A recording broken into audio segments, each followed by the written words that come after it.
Hello guys, welcome back to Gyani Sthali classes. I hope आप सब अच्छे होंगे। तो चलिए गाइस, आज की क्लास को स्टार्ट करेंगे। क्लास को स्टार्ट करने से पहले मैं आपको बता देती हूँ, अगर आप चैनल पे नए हो तो आप सभी चैनल को सब्सक्राइब कर लीजिए, ताकि आपको ये क्लासेस, ये मॉक टेस्ट सीटेट के लिए बहुत ही ज़्यादा ज़रूरी है, आपको समय पर मिल सके और बहुत ही ज़्यादा डिटेल में हम चीज़ें डिस्कस करेंगे। तो आप सभी जो है इस सेशन को शेयर कर दो अपने सभी दोस्तों के साथ, लाइक करना बिल्कुल ना भूलना। तो चलिए स्टार्ट करेंगे। ये क्वेश्चन मैंने कल आपको होमवर्क में दिया था, तो आप सभी ने इसका आंसर दे दिया होगा। अगर नहीं दिया तो चलिए हम आपको बताते हैं इसका क्या आंसर होगा। तो अगर बात करें डिसलेक्सिया, तो डिसलेक्सिया आपके पठन से संबंधित है। ठीक है, ये आपका पठन और आपका लेखन दोनों प्रकार का आपकी आप कह सकते हो समस्या बच्चों को होती है। तो इसमें बच्चा ना सिर्फ लिखने में बल्कि पढ़ने में, किताबें पढ़ने में अच्छे से चीजें नहीं कर पाता, रिकॉल अच्छे से नहीं कर पाता। वो एस को आपका इस तरीके से लिखता है, वो वोज को आपका सा पढ़ता है, आपका इस प्रकार से चीजें वो उल्टी करता है। प्लस में आपका पढ़ने में भी दिक्कत होती है। बच्चा ए को बै पढ़ता है, बै को शे पढ़ता है। तो कई सारे आपको यहाँ पर प्रॉब्लम बच्चों को देखने को मिलती है। तो बताइए, इसमें बता दिया मैंने पढ़ने और लिखने से। तो जो इसका यही आंसर हो जाएगा। क्या आपका सामाजिक संदर्भ? ऐसा बिल्कुल नहीं है, जानकार वानकार नहीं है, क्योंकि ये आपकी एक समस्या है, तो प्रॉब्लम ही आपको देखनी होगी। तो नेगेटिव आंसर देखो, या जहां पर आपको समस्या मिले। तो कौशलता आपका यहाँ पर है पूर्व शारीरिक स्वास्थ्य। ऐसा नहीं है कि उसका शरीर फिजिकली बहुत अच्छा होगा, ऐसा नहीं होता। उच्च स्तरीय समस्याओं को हल करने में सक्षम है ही नहीं बच्चा। पहले तो वो पढ़ने में ही प्रॉब्लम कर रहा है, तो उस समस्या कैसे हल कर पाएगा? नहीं जी, नहीं कर पाएगा। और आपने तारे जमीन पर मूवी देखी होगी, तो उसमें जो बच्चा होता था उसे डिसलेक्सिया ही था। तो आपका यहाँ पर आंसर नंबर 2 बिल्कुल सही है।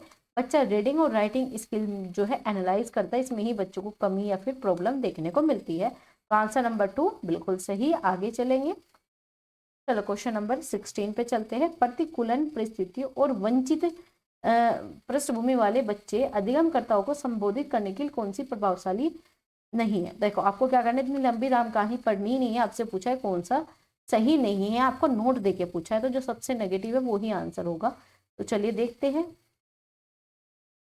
तो अगर हम इसमें बात करें, सबसे पहले अधिगमकर्ताओं के बीच उनकी आवश्यकता और उनके उन्मुख आई चुनौतियों को समझना। भाई अच्छी चीज है, अगर बच्चे अलग स्टेट से, अब बच्चे अलग जगह से बिलोंग करते हैं, बच्चे पिछड़े है या बच्चे हास्य बैकग्राउंड से है या आर्थिक रूप से कमजोर है, तो आपको उसकी चीजों को समझना है, उनकी नीड को समझना है, उनके जो चैलेंजिंग है, उनकी जो चुनौतियां है, उसे अच्छे से समझना है। आगे, अधिगमकर्ताओं को विद्यालय के बाहर ट्यूशन पढ़ने के लिए कहो कि जिससे अध्यापक का उन पर ध्यान ना जाए। बिल्कुल नहीं कर सकते आप ऐसा।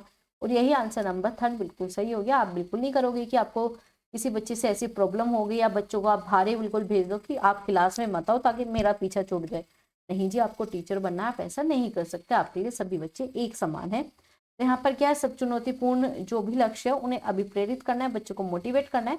ये चैलेंजिंग तो आते रहते हैं, लाइफ का पार्ट है। अच्छे से जो है अपनी चीजें पढ़ो और आपको सहायक सामग्री अच्छे से उपलब्ध कराना है।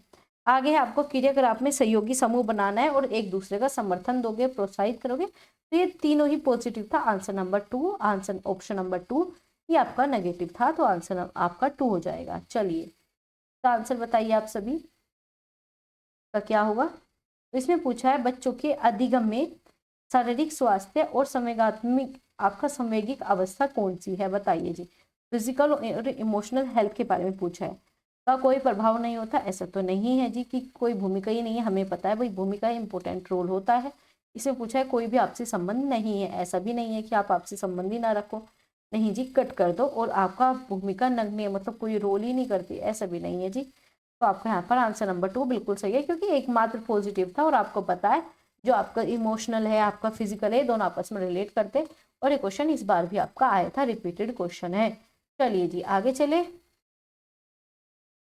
बताइए आगे का आंसर क्या होगा। ये है आपका क्वेश्चन नंबर 18। इसका आंसर दो। कम टाइम में हम ज़्यादा से ज़्यादा क्वेश्चन करते हैं ताकि आपके सभी क्वेश्चन अच्छे से समझ में आए, प्लस आपका टाइम बच सके। टाइम मैनेजमेंट बहुत ज़्यादा जरूरी है सीटेट में, तो इस पर भी हम फोकस करते हैं। तो टाइम मैनेजमेंट का सबसे बेस्ट तरीका यही है, क्वेश्चन में की पॉइंट के साथ आप चलो, कीवर्ड के साथ चलो, टैग लाइन्स आप टैग माइनस और आपका मतलब पॉजिटिव और नेगेटिव पे काम करो, और टीचिंग स्किल के अकॉर्डिंग काम करो। आपको टीचिंग स्किल अपने ऊपर डेवलप करनी है, तो यही ध्यान में रखते हुए आपको आंसर देना होता है कि आप एज ए टीचर क्या करोगे। तो बताइए जी, कक्षा में अर्थपूर्ण अधिगम है, मतलब मीनिंग मेकिंग की बात हो रही है, अच्छी बात है। को प्रोत्साहित करने के लिए टीचर सबसे पॉजिटिव क्या करिए, पॉजिटिव आपसे पूछा है, बताओ जी क्या होगा आंसर। विद्यार्थियों की सहायता करनी चाहिए, अच्छी बात है भाई, आपको सहायता करोगे, बिल्कुल सही है। उन्हें मोटिवेशन देना है इमोशन पे, अच्छे से, बिल्कुल सही है पहला तो। विद्यार्थियों को उनके प्रदर्शन पे देखो वर्गीकृत करो, नामांकित करो, लेबल लगाओ, कैटेगराइज, आप डिवाइड कर रहे हो कैटेगरी में, ऐसा नहीं होगा तो सेकंड आंसर नहीं होगा। तो देखो किस में है, सेकंड ऑप्शन पे चले जाओ, आपका आधा काम तो ऐसे ही हो जाएगा जी। हमें पता है सेकंड आपका आंसर नहीं होगा, सेकंड इसमें भी है और आपका इसमें भी है, ये दो तो आंसर नहीं होगा। उन्होंने पॉजिटिव पूछा था, आपका नेगेटिव, आपका पॉजिटिव पूछा था, तो ये दो तो आपके आंसर नहीं है। बाकी दो ऑप्शन पढ़ते हैं जल्दी से। आगे क्या है आपका, विद्यार्थी की संवेद प्रोत्साहित करना है, अच्छी बात है, मैं प्रोत्साहित करना है, तो आपको बताया थर्ड आपका आंसर होगा, तो थर्ड आपका इसमें ही है, तो आपका सिर्फ यहाँ पर थर्ड आंसर हो जाएगा। फोर्थ भी आपका इन्होंने सही लिखा है। ठीक है, फोर्थ में क्या बताया कि अध्यापक विविधता की उपेक्षा करके मानकों को, नहीं जी ये भी नहीं होगा, तो आपका ये भी नहीं होगा जी। ठीक है, थर्ड नहीं होगा आपका आंसर, आंसर नंबर 1 हो जाएगा, क्योंकि आप किसी बच्चे को इग्नोर नहीं करोगे, इसकी डाइवर्सिटी, इसकी विविधता को कभी इग्नोर नहीं कर सकते आप एज ए टीचर, बिल्कुल भी नहीं। तो आंसर नंबर ए बिल्कुल सही है आपका। चलो जी आगे बात करें, चलो बताइए क्वेश्चन नंबर आपका यहाँ पर 19, इसका आंसर दो आप सभी, बताओ क्या होगा इसका आंसर।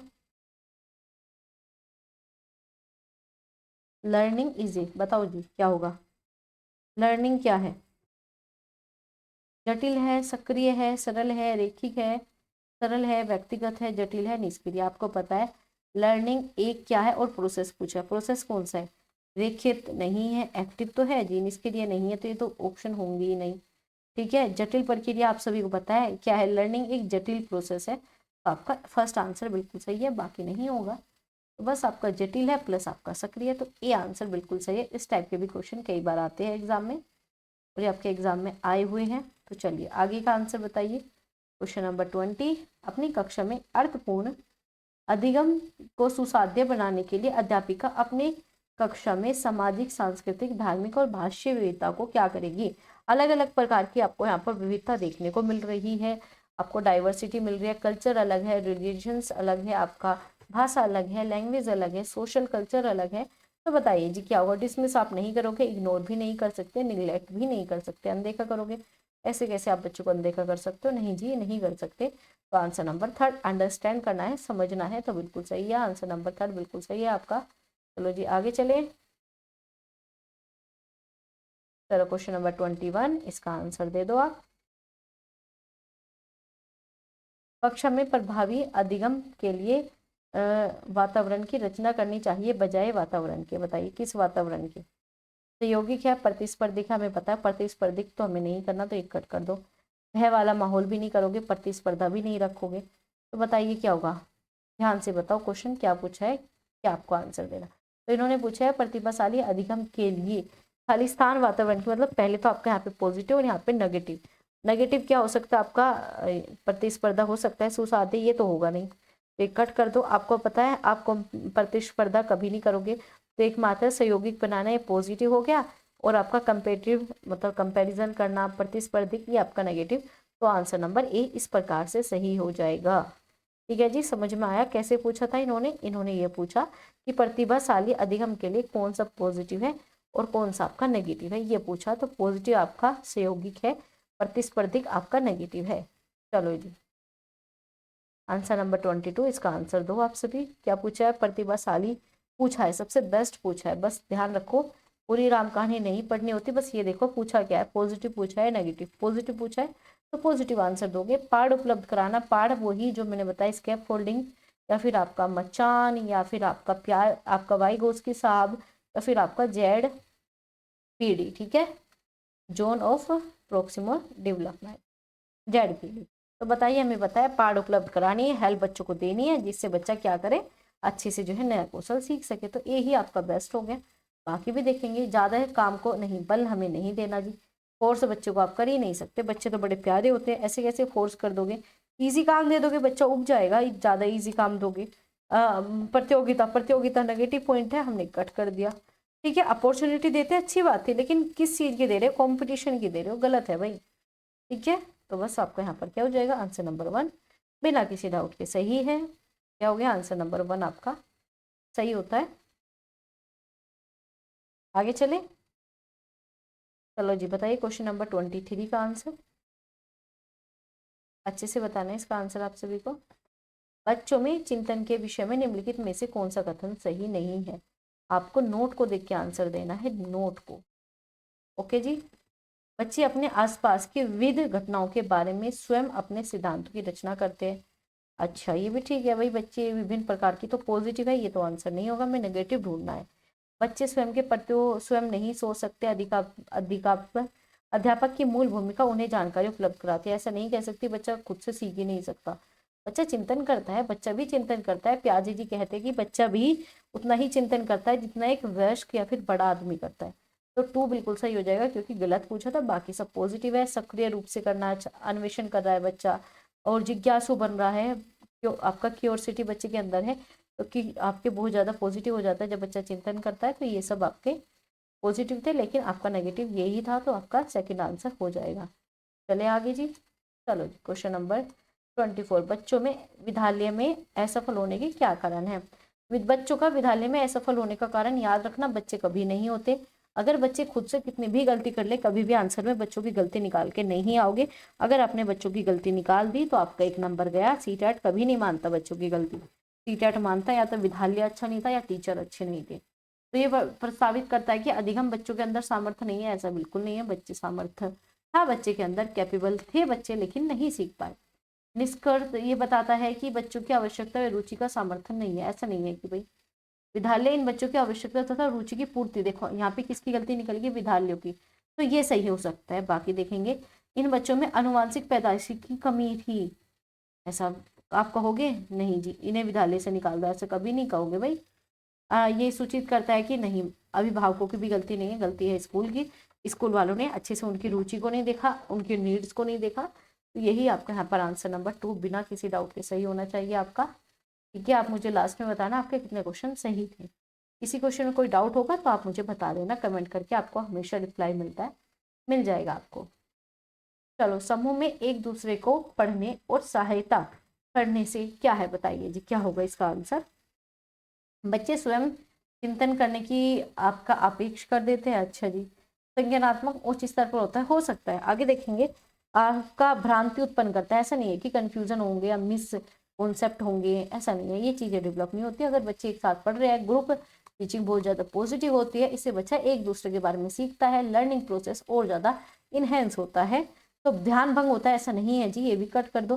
प्रतिस्पर्धा आती है, ऐसा भी नहीं है, बल्कि ये होता है कि बच्चा खुद से भी चिंतन करता है, एक दूसरे से सीखता है, संज्ञानात्मक क्रियाकलाप उच्च स्तर पर पहुंच जाते हैं, एक दूसरे की हायर थिंकिंग जो है, हायर लेवल जो है, कॉग्निटिव एक्टिविटीज यहाँ पर चलती है, क्योंकि एक दूसरे से भी बच्चा सीख रहा है।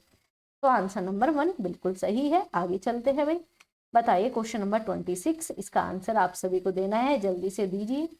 तो एक डैश कक्षा में अध्यापिका अपनी शिक्षा शास्त्र आकलन की विधियों में विद्यार्थियों को व्यक्तिगत जरूरतों के अनुसार परिवर्तित करती है। तो बताइए टीचर क्या कर रही है। तो मैं बताया टीचर सेंटर लर्निंग बहुत ज्यादा नेगेटिव है, क्योंकि इसमें टीचर के अकॉर्डिंग पढ़ाना है, जबकि पढ़ाना में बच्चों को है, तो बच्चों को देख के ही पढ़ाओ। पाठ्यक्रम तो हमारा एनसीईआरटी मना कर देता है कि पाठ्यक्रम पे हमें फोकस नहीं करना, बिहेवियर आपका कंडीशनिंग की बात करता है, ये भी गलत है। तो प्रगतिशील आपका सबसे ज्यादा पॉजिटिव है, प्रगतिशील आप कह सकते हो, दूसरा समावेशी, या फिर एनसीएफ इस पे बहुत बल देता है कि हमें लर्निंग जो करानी है वो प्रोग्रेसिव की करनी है। तो व्यक्तिगत जरूरतों की बात हमारी प्रगतिशील शिक्षा में हो जाएगी। तो यही सबसे बेस्ट आंसर था और यही आपका सही है। आगे चलेंगे, क्वेश्चन नंबर 27, इसका आंसर दीजिए आप सभी। विकास के विभिन्न विषयों में निम्नलिखित में से कौन सा कथन सही है। तो पॉजिटिव पूछा है सबसे, बताइए। बच्चे के विकास में बहुत सी सांस्कृतिक विविधता होती है। हाँ जी, बिल्कुल सही है। संसार में सभी बच्चों का एक ही क्रम सुनिश्चित समय सुनिश्चित नहीं होता, क्रम सेम होता है, ये बिल्कुल सही दिया। लेकिन रेट या एग्जैक्ट टाइम सेम नहीं होता जी, रेट तो अलग होगा। मान लीजिए 2 साल का बच्चा चलना सीख लेता, कोई बच्चा 3 साल का चलता है, तो रेट आपका सेम नहीं होता, तो ये कट हो जाएगा। आपका विकास सुरुचि सुव्यवस्थित समूह में आपका पूर्व निश्चित अनुवांशिक नहीं भाई, सिर्फ आपका हेरिडिटी से आएगा, ऐसा नहीं है कि पहले से ही आपके जीन्स जो है, जीन्स फैक्टर जो है आपके पहले से ही निर्धारित करेंगे, ऐसा नहीं होता। ये कट हो गया क्योंकि हमारा इन्वायरमेंट भी चाहिए और हमें हेरिडिटी बहुत डिटेल में चीज़ें कराई हैं, तो आपने क्लासेस देख ली होगी। CDP का पूरा डिटेल कोर्स मिल जाएगा, पूरी प्लेलिस्ट मैंने आपके लिए बना रखी है, सीटेट बाय एकता नयन करके सर्च करोगे, सब कुछ आपको फ्री में यहाँ पर मिल जाएगा। इसके अलावा आपका पेड कोर्स आप वो भी ज्वाइन कर सकते हो। तो विकास एक सरल है, एक दृश्य प्रक्रिया ऐसा नहीं है भाई। विकास के तो बहुत सारे डायमेंशनल होते हैं, बहुत सारे आयाम हैं, जैसे कि आपका कोग्निटिव है, आपका इमोशनल है, आपका सोशल है, आपका मोरल है, आपका फिजिकल है, आपका लैंग्वेज डेवलपमेंट। तो ये सभी आपके अलग अलग प्रकार के आयाम हैं जो कि आपस में एक दूसरे से जुड़े हुए होते हैं। ठीक है जी, इतना समझ में आया। चले आगे। तो इसका आंसर नंबर फर्स्ट बिल्कुल सही है, क्योंकि बाकी सब नेगेटिव दे रखे थे और आपका सीटेट नेगेटिव और पॉजिटिव पे ही खेलता है। तो चलिए आगे चलेंगे। क्वेश्चन नंबर 28, निम्नलिखित में से मध्य बाल्यावस्था की अवधि का मुख्य प्रमाण चिन्ह कौन सा है? तो बताना है बाल्यावस्था, ठीक है, मध्य बाल्यावस्था। तो प्रतीकात्मक खेल से उबरना। चलिए, तर्क संगत विचार आपके जो कि प्राकृतिक रूप से मूर्त है, पेशीय कौशल या फिर समग्र शारीरिक वृद्धि, तेजी से विकास होता है, वैज्ञानिक तर्क और आपका अमूर्त सोचने की क्षमता, ये आपको बाद में आती है, तो ये तो नहीं हो गई, तो थोड़ी हाई लेवल हो गई। आगे है आपका शारीरिक, समग्र शारीरिक वृद्धि, तेजी से, समग्र नहीं होगी। आपका ओवरऑल फिजिकल डेवलपमेंट थोड़ी होता है, बाद में भी तो होता है आपका। तर्क विकास जो है आपका तर्क संगत विचार आने लगते हैं जो कि आपके प्राकृतिक रूप से मूर्त होते हैं। बिल्कुल सही। यहाँ पे बच्चा थोड़ा सा लॉजिक सीख जाता है, क्योंकि मध्य पूछा है। मध्य चाइल्डहुड में बच्चों के पास थोड़ा सा लॉजिक आने लगता है, वो बताने लगता है कि मैं ये चीज कैसे कर रहा हूँ। तो कहीं ना कहीं मूर्त चीजों का बच्चों के अंदर चिंतन आता है। तो सेकंड बिल्कुल सही है। फर्स्ट वाला आपका हो जाता है पूर्व बाल्यावस्था के लिए। चलो जी आगे चले। क्वेश्चन नंबर 29, इसका आंसर आप सभी दो। तो बच्चों का समाजीकरण में विद्यालय की क्या भूमिका होती है? कोई भूमिका नहीं होती। ऐसे कैसे? अगर भूमिका नहीं होगी तो आप स्कूल में क्यों जाओगे? कम भूमिका ऐसा भी नहीं है। प्राथमिक कारक है, प्राथमिक कारक आपको हो जाता है घर, आपका परिवार, आपकी माता, ये आपका प्राथमिक कारक है। सामाजिकरण प्रथम और आपका द्वितीय, दो प्रकार से डिवाइड है। प्रथम में आपकी वो चीजें आ जाएगी जो आपके पास ज्यादा रहती है, द्वितीय में जो आपके पास कम रहती है, जैसे कि विद्यालय, आपके सहपाठी, ये आपके पास कुछ ही समय के लिए रहते हैं, 5 से 6 घंटे। लेकिन माँ, घर, भाई बहन, ये आपके पास लंबे समय तक। तो फोर्थ आपका बिल्कुल सही है। अगर यहाँ पे स्कूल आपका घर आ जाता तो थर्ड आंसर हो जाता है, याद रखना। चलो आगे चले। ये आपका पूरा टॉपिक है प्राइमरी एजेंसी और सेकेंडरी एजेंसी, जो कि मैंने आपको बता दिया। अब है आपका क्वेश्चन नंबर 30, जो कि आपका ये लास्ट क्वेश्चन रहने वाला है। तो ये मैं आपको अगेन होमवर्क में दूंगी, या फिर चलो कर ही लेते हैं। तो इन्होंने कहा है बच्चों की चिंतन गुणात्मक रूप से वयस्कों की अपेक्षा अलग होती है। तो ये क्वेश्चन रिपीटेड है, सीटेट रिपीटेड क्वेश्चन लेके आता है। कॉन्सेप्ट तो रिपीटेड होते हैं, लेकिन आपके यहाँ पर आपके क्वेश्चन भी है और प्लस आपके कॉन्सेप्ट भी। तो हमें पता है लेव वाइगोत्स्की सामाजिकता की बात करते हैं, हावर्ड गार्डनर बुद्धि की, लोरेंस कोरबर्ग आपकी नैतिकता की। ये तीनों कट हो गए, तो हम सीधा पहुंच गए आंसर नंबर ए। आपका प्याजे जी ने बताया है कि बच्चे या फिर बड़े दोनों के अंदर जो है बराबर थिंकिंग होती है, लेकिन सोचने का तरीका अलग है। तरीका अलग है लेकिन अमाउंट आपका सेम है। तो इन्होंने यही पूछा था कि अलग प्रकार से सोचते हैं, गुणात्मक रूप से भिन्न है लेकिन मात्रात्मक सेम है। तो ए आंसर बिल्कुल सही है, बिना किसी डाउट के आपको क्लियर हो गया होगा। प्लस में अगर आपको ये क्लासेस अच्छी लगी है या आपको सीरीज अच्छी लग रही है तो प्लीज आप लाइक शेयर कमेंट करना बिल्कुल मत भूला करो। आप नहीं करते लाइक शेयर कमेंट, तो प्लीज आप लाइक कर दिया करो, शेयर करा करो, कमेंट किया करो क्लास कैसी लगी। और कोई नया हो सब्सक्राइब जरूर कर लेना। और इसके अलावा मैं आपको बता दूं, आपकी मैंने यहाँ पर हिंदी प्रॉपर कराई हुई है, हिंदी की डिटेल क्लास आपको मिल जाएगी। अगर नहीं देखी आपने तो प्लीज जाके चेक कर लेना। इसके अलावा जो है आपको CDP का डिटेल कोर्स आपको यहाँ पर देखने को मिल जाएगा, तो आप जाकर उसे भी चेक कर सकते हो। और ये आपको यहाँ पर PYQ की सीरीज है, तो ये आपकी आज चल रही है, तो आप इसे भी जाकर देख सकते हो। अगर आपने अभी तक नहीं देखी सारी क्लासेस तो प्लीज जाकर देखिए, चेक कीजिए, क्योंकि बहुत ही ज़्यादा इंपॉर्टेंट है आपके एग्जाम के लिए। तो चलिए आज की क्लास को यहाँ तक ही रखेंगे, एंड करेंगे। तो अगेन मैं आपको कहूँगी, अगर आपने टेलीग्राम चैनल ज्वाइन नहीं किया तो आप जाकर वो ज्वाइन कर लेना, क्योंकि सारी क्लासेस की अपडेट वगैरह सब आपको वहीं पर मिलती है। तो आप जाकर जरूर चेक कर लेना। तो चलिए गाइस, मिलेंगे आपसे अगली क्लास में। तब तक अपना ध्यान रखिए। और टाइम जो होता है आपका डेली 8:30 बजे आपकी क्लासेज होती है, तो आप डेली इसी टाइम पे आ जाया करो। लिंक मैं आपको टेलीग्राम चैनल पर शेयर कर दूंगी। तो चलिए गाइस, मिलेंगे आपसे अगली क्लास में। तब तक अपना ध्यान रखिए और ऐसे ही चैनल के साथ बने रहिए, थोड़ा सपोर्ट आप बनाते रहिए। आपको क्लास अच्छी लगी हो तो अपना प्यारा सा फीडबैक देना बिल्कुल ना भूले।